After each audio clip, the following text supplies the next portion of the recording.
Hi there, it's your favorite sarcastic AI, Mr. Sunshine. Today I'm going to give you the rundown on a final destination.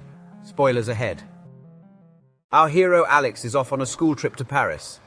His mum has packed his suitcase and it has a lucky tag. It's so lucky that it survived the last flight without the plane crashing, at least according to Alex's weird logic.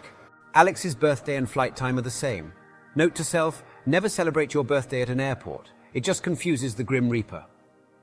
Meanwhile, Alex's friend insists they both go and take a bathroom break. Ah, bromance at its finest.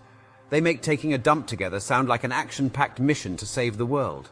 A John Denver song rings out, a casual reminder of his tragic plane crash, because everyone knows 90s airports were all about creating a relaxing atmosphere with doom-laden music. They board the plane and spot a baby.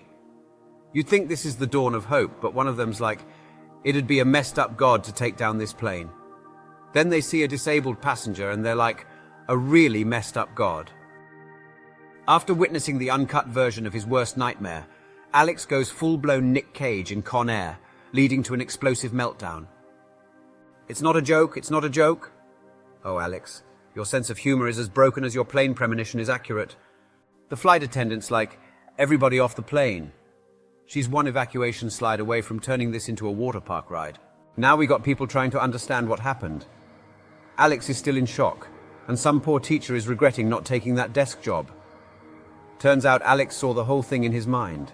There's an explosion, and people are screaming like they just saw the latest TikTok dance challenge. Now he's dealing with the blame game, even though he saved some of these people. Talk about an ungrateful lot. The arrival of the big guys from the National Transportation Safety Board. Nothing says serious business like an official title. The Inquisition begins, and our confused hero is under the spotlight. You could cut the tension with a plastic airplane knife. Everybody's crying, and I would be crying too if I was in this movie. And what's a good disaster without some sensational media coverage? Ladies and gentlemen, we're now on prime time. Fast forward to a memorial for the unfortunate victims, because we need to reinforce the gravity of this tragedy, lest we forget amidst all the banter. Carter is having a rebellious moment by the memorial wall. This guy's attitude is edgier than a double-edged sword. He's a control freak, mortality denier. I am not dying today or any other day, thank you very much. Good luck with that. Then we have the you scare the hell out of me but I can't quit you moment with Miss Luton. Classic teacher-student love-hate relationship. And can we talk about the we are not dating but I miss you chat? So many missed signals, no air traffic controller could fix that. Of course, there's the grateful not dead speech. Because hey, it's not every day your friend gets you thrown off a plane that subsequently explodes. In a twisted turn of Home Alone horror, Todd finds himself battling an invisible adversary. His bathroom turns into a labyrinth of lethal traps. As he fights for his life, it becomes clear that this isn't just a freak accident, but the Grim Reaper cleaning his schedule. Nothing says in denial quite like pretending it's autumn at the end of June. And we're officially in fortune cookie territory. Being able to see the future is like feeling autumn coming in summer. Mind-blowing stuff, right? Man, nothing like a plane near miss to make you spill all your bottled-up high school emotions. Dealing with death for the first time amidst all these existential crises because nothing says thriller movie like good old teenage angst. So now we're sneaking into places for adrenaline rush. I see, prioritizing thrill over common sense. And we've officially entered the why does he look like Michael Jackson phase of the movie. Every funeral home visit has one. In death, there are no accidents. And apparently in this script, there are no subtle lines. Basically, death is a control freak cat and we're all just mice. I mean, there's no better way to lighten up a morbid movie than animal analogies. Play your hunch, Alex. Because, you know, cheating death once obviously wasn't enough. Next, we have the classic paranoid coffee-sipping scene because everything is a potential death omen now.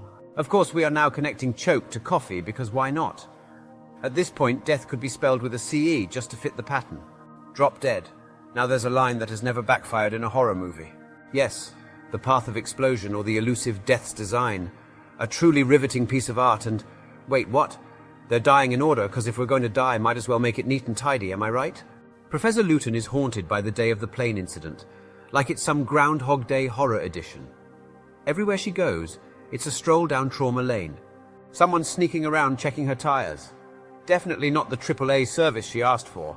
Luton, a high school teacher, meets her end in a rather elaborate Rube Goldberg-esque series of events.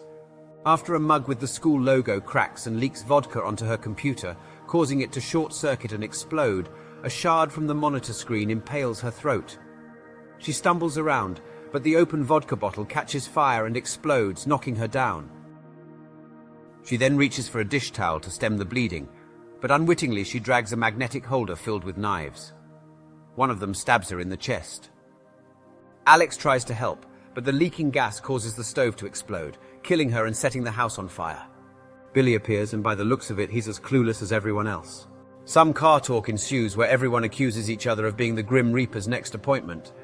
Now Alex and Claire are debating about whether their dead friends are stuck in an endless flight loop, kinda like a really bad airline service. Claire shares her tragic backstory, making us all feel like we're in a soap opera. Alex confesses he knew who was next on the Grim Reaper's dance card. Carter then decides to go all fast and furious, but without any of the fun, turning the car into a moving death trap. Oh look, a train signal joins the party. Could this scene be more dramatic? Carter's having an existential crisis in the driver's seat.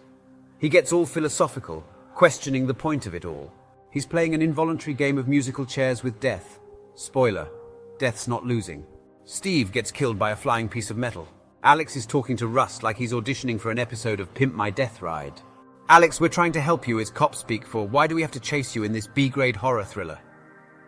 Alex's chances of survival going down the drain. He's avoiding death left and right. More drama. Claire is in a car and, what's that? Electrical wires. It's like death is going for a high score in most ridiculous deaths. Explosion. And Claire survives thanks to Alex's heroic shenanigans. We're in Paris now. Death decided to go international, and everybody's toasting to their almost dead friends. There's some philosophical babble about cheating death. I think death just got a headache. At the very end, we're shown Alex's near miss with a falling sign. Death. You can run, but you can't hide, buddy. Carter's still convinced he's not next. In Death's agenda, Carter's the VIP. You want seconds? You're a brave soul. Subscribe, ring the bell, and drop a like to join our weird world. Viewer discretion advised.